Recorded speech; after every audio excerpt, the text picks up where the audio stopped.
성경은 세상의 종말을 정확하게 시간을 알려주지 않고 있습니다. 그렇지만 그래도 성경에 보면 어떤 순서로 진행되는지는 우리에게 보여주고 있습니다.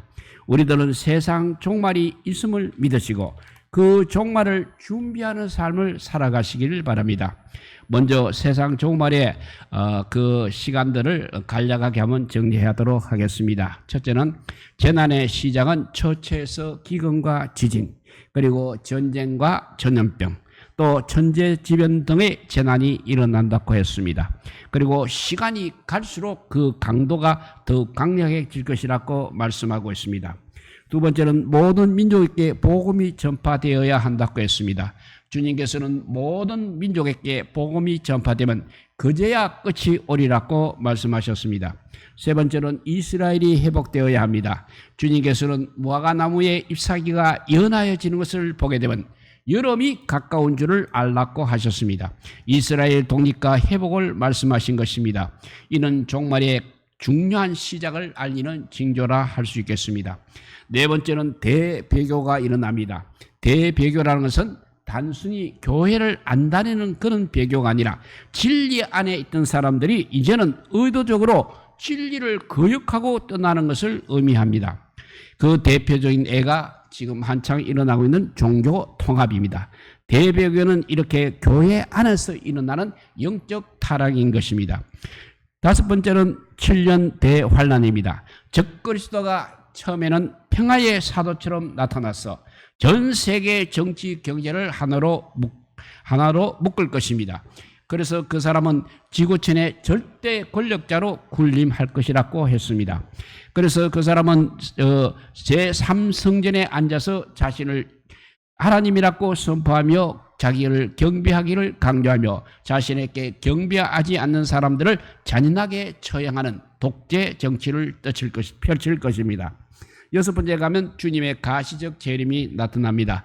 주님의 재림은 번개가 동편에서 서편까지 번쩍임 같이 모든 사람들이 다 볼 수 있게 임할 것이라고 하셨습니다.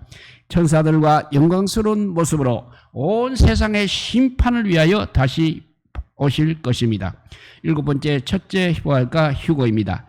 예수님께서 공중 강림하시면 죽었던 성도들이 먼저 부활하고 살아있는 성도들은 부활한 성도들처럼 변화가 되어서 함께 공중으로 휴거될 것입니다.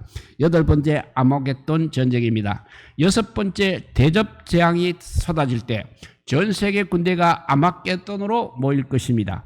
예수님께서는 백마를 타시고 하늘 군대와 함께 강림하시며 입에서 나오는 말씀의 금으로 적들을 물리치고 압도적인 승리를 하실 것입니다. 아홉 번째는 천년왕국입니다.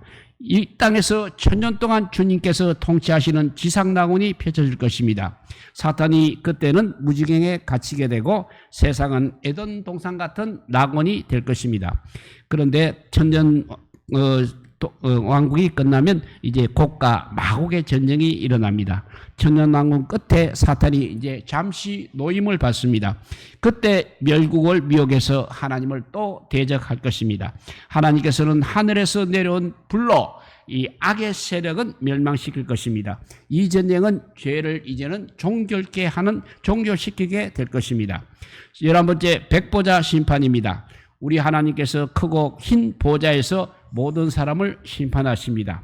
생명책에 기록되지 못한 사람은 불못에 던져지는 영원한 형벌을 받게 될 것이고 생명책에 기록된 사람들은 영원한 천국으로 입성하는 영생의 복을 받을 것입니다. 마지막에 12번째는 새 예루살렘 성과 불못입니다. 구원받은 성도는 새 예루살렘에 들어갈 것입니다. 거기가 바로 천국인 것입니다. 성도는 천국에서 신랑 대신 예수 그리스도와 함께 영생 복락을 누릴 것입니다. 반대로 불신자는 사탄과 적그리스도가 함께 영원한 형벌의 장소인 불못에 들어갈 것입니다. 거기가 바로 지옥인 것입니다. 이렇게 대충 간략하게 정리해 보았습니다. 이렇게 종말이 있다는 것을 우리가 믿는다고 말은 하고 있지만 종말을 준비하고 있지 않는다면 그것은 진짜 믿음이라 할 수 없을 것입니다.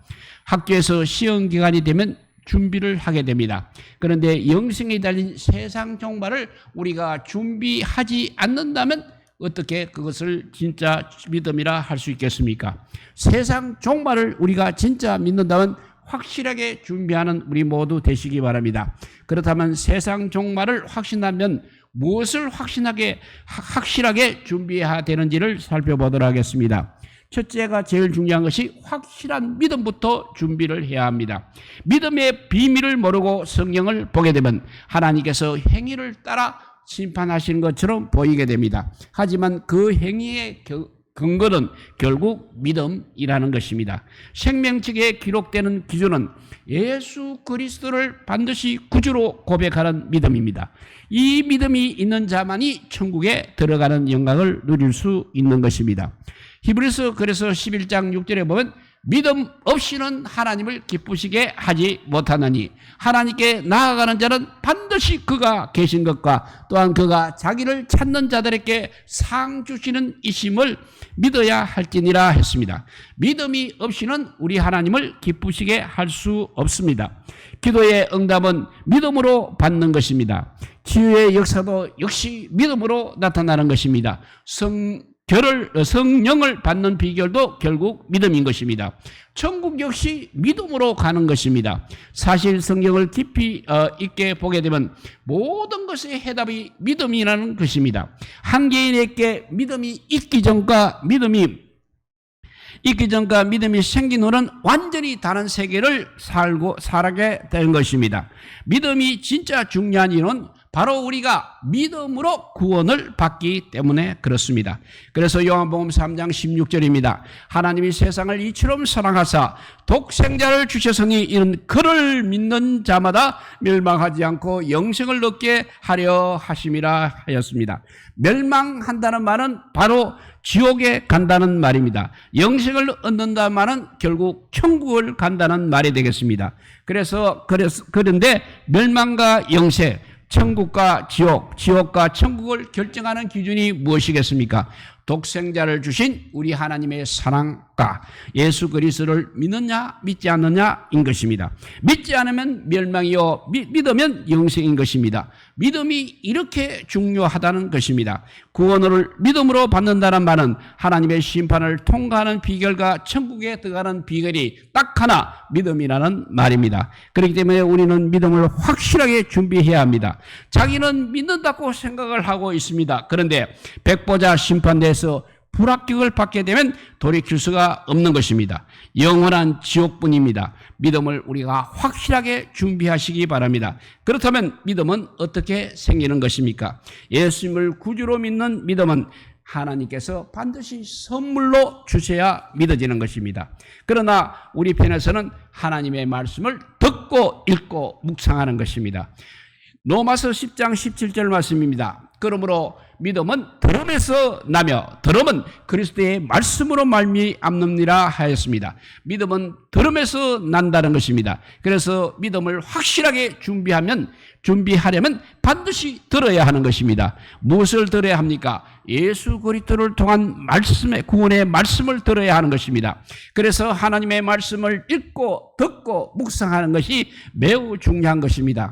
세계적인 대부흥사 무디 목사님은 이렇게 말씀하셨습니다.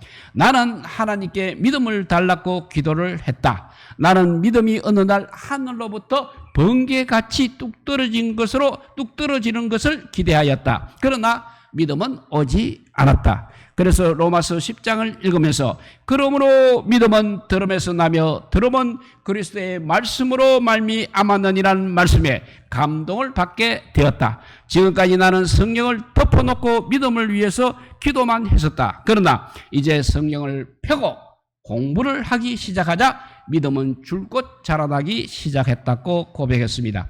우리는 어떤 상황에 처해도 예수님을 구주로 믿는 그 믿음을 지켜야 하는 것입니다. 다른 것은 다 놓더라도 그 믿음만은 끝까지 지켜야 하는 것입니다. 세계적인 과학자 뉴턴이 말년에 기억 상실증에 걸려서 그 많던 지식을 망각해 버렸습니다. 답답해하던 제자들이 안타깝게 물어봤습니다. 이제 와서 선생님이 알고 있는 것은 도대체 무엇입니까? 그럴 때 뉴턴은 여유있게 이렇게 대답을 했습니다. 내가 알고 있는 것은 두 가지이다. 하나는 내가 죄인이라는 것, 그리고 다른 하나는 예수께서 내 구주라는 사실이다. 이것 외에 무슨 지식이 필요하겠나라고 하였습니다. 우리는 다른 것은 다 잊어버려도 예수님이 나의 구주이심은 절대 잊어서는 안 된다는 것입니다. 세상의 종말이 복이 되기 위해서는 예수님을 믿는 믿음부터 확실히 하시기 바랍니다. 이렇게 우리가 세상 종말을 확신한다면 첫째, 확실한 믿음을 준비해야 하겠습니다. 두 번째는 이제 하늘의 상도 준비해야 됩니다. 13세기 이탈리아의 유명한 탕가였던 마르코 폴로는 그 당시 미지의 세계에 있던 중국에서 17년 동안을 살았습니다. 그 후에 자기 나라로 돌아가서 유명한 동방견문록이라는 책을 썼습니다. 그는 임종 직전에 그의 친구들이 그에게 이렇게 물었습니다. 자네는 그 책에서 도무지 우리가 믿을 수 없는 이야기들만 잔뜩 기록해 놓았는데 이제라도 진실을 밝혀주면 좋겠다. 그 책의 내용은 상상에서 꾸며진 이야기이지라고 할 때 마르코 폴로는 이렇게 대답을 하였습니다. 아니야, 내가 책에 쓴 것은 모두 진실이다. 사실 나는 내가 보고 겪었던 것의 절반도 채 기록하지 못했다고 했습니다. 천국도 마찬가지라는 것입니다. 천국은 우리의 상상으로 꾸며진 것이 아닙니다. 실제로 존재하는 것이 천국입니다. 예수님께서는 우리에게 거듭 천국에 대해서 말씀해 주셨습니다. 단지 천국의 비밀을 아는 것이 불신자들에게는 허락이 되지 않았기 때문에 그들은 그것을 도저히 이해할 수 없을 뿐인 것입니다. 우리는 천국의 백성으로서 천국의 소망을 든든히 붙잡고 천국을 반드시 준비하며 살아야 하겠습니다. 계시록 22장 12절을 보면 보라, 내가 속히 오리니 내가 줄 상이 나에게서 각 사람에게 그 행한 대로 갚아주리라고 했습니다. 이 말씀대로 주님은 다시 오십니다. 그리고 세상은 반드시 종말을 맞이할 것입니다. 그리고 영원한 세상이 열려집니다. 이 세상이 종말을 맞이하고 영원한 세상이 열려지기 전에 반드시 심판이 있다는 것입니다. 불신자께는 영원한 불못에 던져지는 심판입니다. 그렇지만 우리 성도들에게는 상급과 멸류관의 심판인 것입니다. 천국에서 받을 상은 최후의 심판에서 결정이 되지만 사실은 우리가 이 세상에 사는 동안에 결정이 되는 것입니다. 우리가 어떻게 살았느냐에 따라서 천국에서 받을 상과 멸류관이 결정되는 것입니다. 주님께서 천국에서 우리의 처소를 예비하시지만 이 땅에서 우리는 삶을 통해서 천국의 처소에 필요한 재료들을 우리가 올려보내야 하는 것입니다. 그래서 고린도전서 3장에 보게 되면 신앙생활은 천국의 집을 짓는 생활이라고 했습니다. 집터는 예수 그리스도입니다. 예수 그리스도께서 기초가 되지 않은 신앙은 가짜라는 것입니다. 사람들은 삶의 공적으로 천국의 집을 주님과 협력하여 짓게 되는 것입니다. 우리가 이 세상에서 좋은 공적을 많이 세우게 되면 천국에 좋은 건축 자료를 많이 보내는 것입니다. 그렇기 때문에 공적이 많으면 천국에 크고 좋은 거처가 준비될 것입니다. 반대로 우리가 이 세상에서 보낸 공적이 엉뚱한 공적이라면 주님께서는 그 재료로 천국에서 우리가 거할 좋은 집을 도저히 하실 수 없는 것입니다. 그리고 마지막 심판 때는 그 공적이 오히려 불신음을 받게 될 것입니다. 그래서 고린도전서 3장 13절에 보면 각 사람의 공적이 나타날 터인데 그날이 공적을 밝히리니 이는 불로 나타나고 그 불이 각 사람의 공적이 어떠한 것을 시험할 것이라 했습니다. 그때 공적이 그대로 있는 사람은 상을 받게 되고 그 공적이 불타는 사람은 천국에 들어가기는 하지만 정말 부끄럽게 천국에 들어갈 것이라는 것입니다. 우리가 하나님께 충성을 해야 하는 이유가 바로 이것입니다. 믿음이 분명한 사람은 구원은 이미 받았으니 천국에 가게 됩니다. 그러나 주님께 충성된 삶을 살지 않는다면 천국의 거처가 매우 불실할 것입니다. 우리들은 이 세상에서 하나님과 하나님의 나라를 위하여 헌신하셔서 천국의 좋은 거처를 마련하기를 주님의 이름으로 축복합니다. 사도 바울은 이 땅에서 치열하게 살면서 천국에 갈 준비를 하였습니다. 바울은 예수님을 믿었으니 예수님의 공로로 천국에 가는 것은 너무나 당연하다고 믿었습니다. 그러나 그는 그것만으로는 만족할 수 없었던 것입니다. 그래서 바울은 하나님의 심판대에서 하나님께 상과 면류관을 받기를 사모하였습니다. 그리고 바울에게는 상과 면류관에 대한 선한 욕심이 있었던 것입니다. 그래서 바울은 그 선한 욕심 때문에 이 세상에서 그야말로 치열하게 살았던 것입니다. 그래서 빌립보서 3장 14절을 보면 표대를 향하여 그리스도 예수 안에서 하나님이 위에서 부르신 부름의 상을 위하여 달려가노라 하였습니다. 여기서 달려가노라 번역된 헬라어는 매우 역동적이고 강렬한 에너지를 담고 있습니다. 단순히 그냥 조깅하듯이 뛰어가는 것이 아니라는 것입니다. 바로 첫째는 전력 질주를 의미하고 있습니다. 모든 에너지를 다 쏟는 상태입니다. 이 단어는 고대 그리스 경기장에서 단거리 선수가 죽을 만큼 숨이 차도록 전력 질주하는 모습을 묘사하고 있습니다. 바울은 신앙생활을 그냥 취미 활동이나 여유로운 산책처럼 하지 않았다는 것입니다. 죽기 살기로 전력 질주했던 것입니다. 이렇게 달려가는 두 번째 의미는 추격하다는 의미입니다. 사냥꾼이 먹잇감을 쫓는 집요함을 말하고 있는 것입니다. 사냥꾼이 먹잇감의 목표물을 놓치지 않기 위해서 끝까지 쫓아가듯이 하나님의 부르심을 받은 자로서 그 사명을 완수하기 위하여 정말 집요하게 매달리는 태도이어야 합니다. 바울은 그리스도라는 푯대를 추격하듯 따라갔다는 것입니다. 세 번째는 현재 진행형입니다. 여기서 달려가노라는 현재 진행형입니다. 달려간다는 표현은 멈추지 않는 지속정을 말하고 있습니다. 문법적으로 이 표현은 현재형입니다.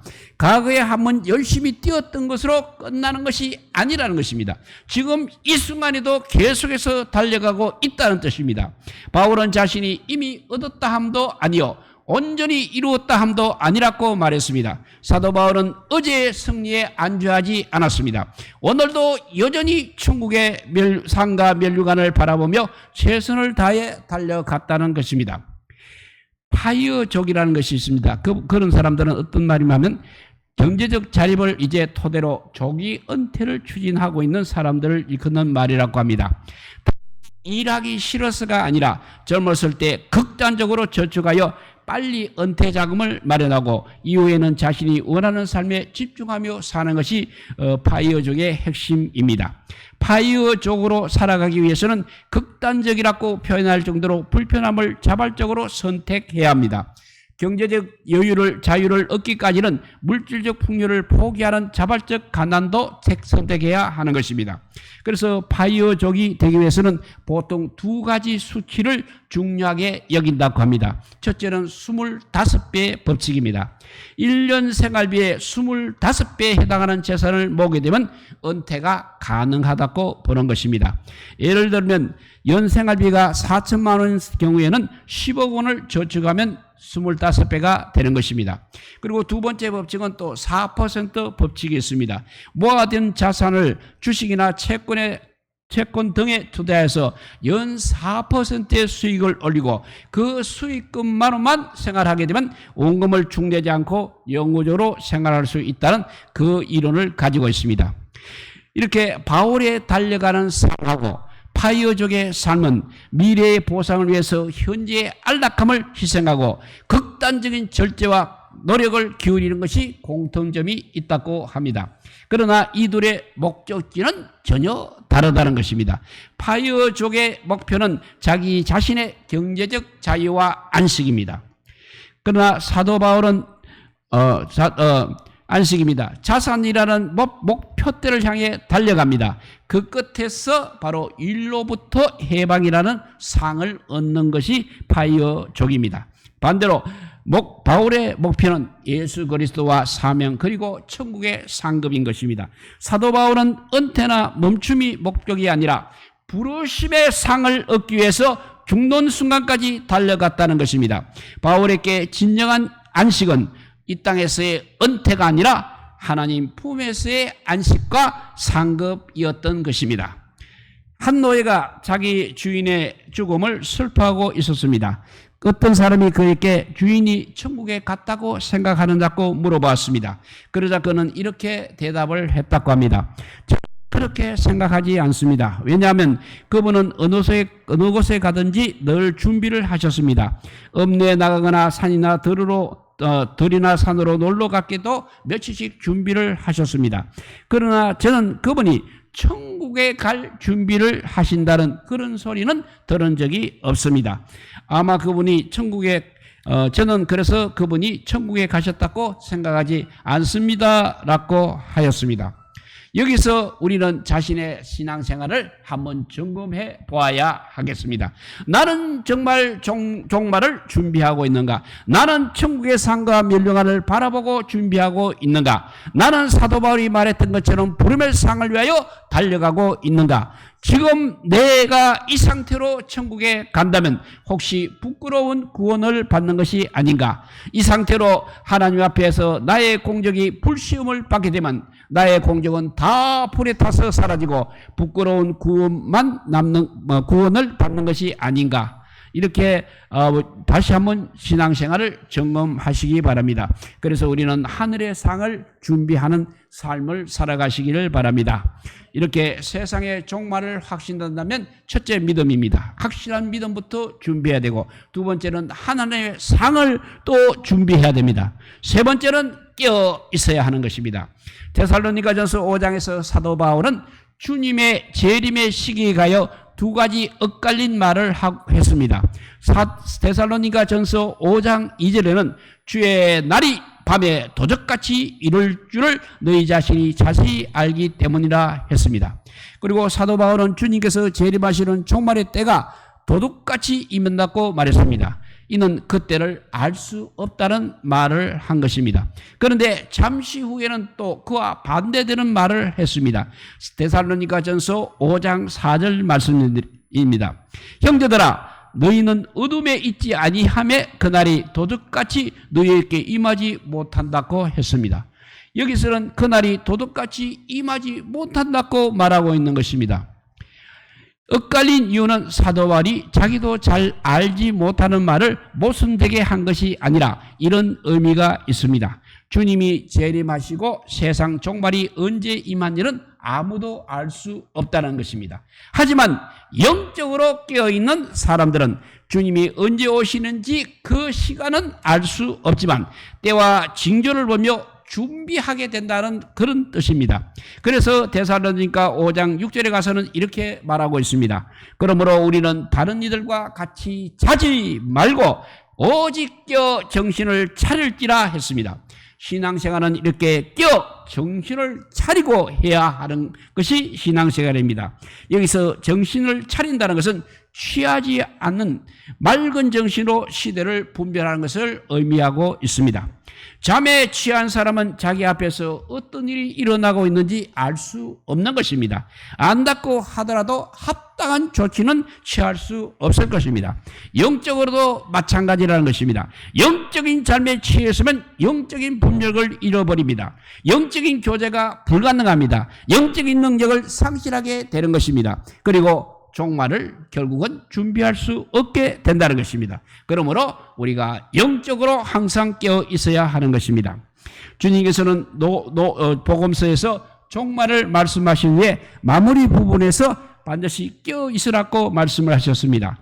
마태복음 24장 42절 말씀입니다. 그러므로 깨어 있으라. 어느 날에 너희 주가 임할는지 너희가 알지 못함이니라 하셨습니다. 주님은 마태복음 24장에서 주님의 재림과 세상 종말에 관하여 말씀하셨습니다. 그리고 제자들에게 그러므로 깨어 있으라고 말씀하셨습니다. 마태복음 25장 13절 말씀입니다. 그런즉 깨어 있으라. 너희는 그날과 그때를 알지 못하느니라 했습니다. 주님께서 또 열처녀 비유를 말씀하셨습니다. 슬기로운 다섯은 혼인잔치에 들어갔지만 미련한 다섯은 혼인잔치에 들어가지를 못했습니다. 주님은 이 비유를 말씀하신 후에 결론적으로 깨어 있으라고 말씀하신 것입니다. 우리가 깨어있는 방법 중에 하나가 바로 기도하는 것입니다. 기도를 쉬게 되면 영적으로 잠든 것이 되는 것입니다. 기도를 계속하고 있다면 영적으로 깨어 있다는 것입니다. 종말의 때가 언제 올지 알 수 없으므로 항상 하나님과 소통하며 깨어 있어야 합니다. 누가복음 21장 36절 말씀입니다. 이러므로 너희는 장차올 이 모든 일을 능히 피하고 인자 앞에 서도록 항상 기도하며 깨어 있으라 하시니라 했습니다. 물고기는 잠잘 때도 눈을 감지 않는다고 합니다. 죽을 때도 물고기는 눈을 뜨고 죽는다고 합니다. 이것은 우리에게 깊은 교훈을 주는 것입니다. 초대교회 시절 수많은 기독교인들이 핍박을 피해 로마 지하 동굴로 도피하였습니다.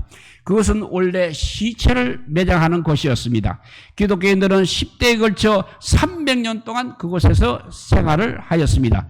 그것이 바로 우리가 잘 아는 카타콤입니다. 사람들은 그 카타콤 벽면에 물고기 그림을 새겼습니다. 그곳에 물고기를 그려놓은 이유는 무엇입니까?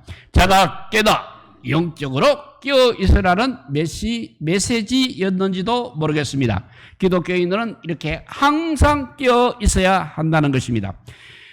이제 말씀을 정리합니다. 오늘은 세상 종말을 확신한다면 확실하게 준비를 하자는 제목으로 우리가 무엇을 준비해야 하는지 세 가지를 주님께서 우리에게 가르쳐 주셨습니다. 첫째는 확실한 믿음을 준비하셔야 하고, 두 번째는 하늘의 상도 준비를 하셔야 됩니다. 그런데 중요한 것은 깨어 있어야 한다는 것입니다. 이 세 가지 준비하는 우리 모두가 되어서 영원한 하나님 나라 백성들이 다 되시기를 주님의 이름으로 축복드립니다.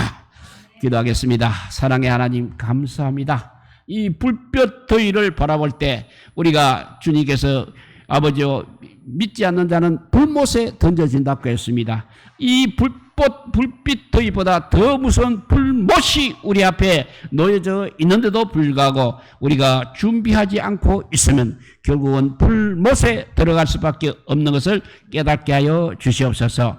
그래서 확실한 믿음부터 준비하고 하늘의 상도 준비하고 또 늘 깨어서 기도하며 주님과 대화하는 저희들 되게 하여 주셔서 마지막 날 주님 앞에 설 때 착하고 충성된 종이라는 귀한 칭호받은 우리 모두가 되게 하여 주시기를 간절히 빌고 원하오며 우리 구주 예수 그리스도 이름으로 기도드리옵나이다. 아멘. 네, 찬송가 180장 한 번 더 찬양하겠습니다. 하나님의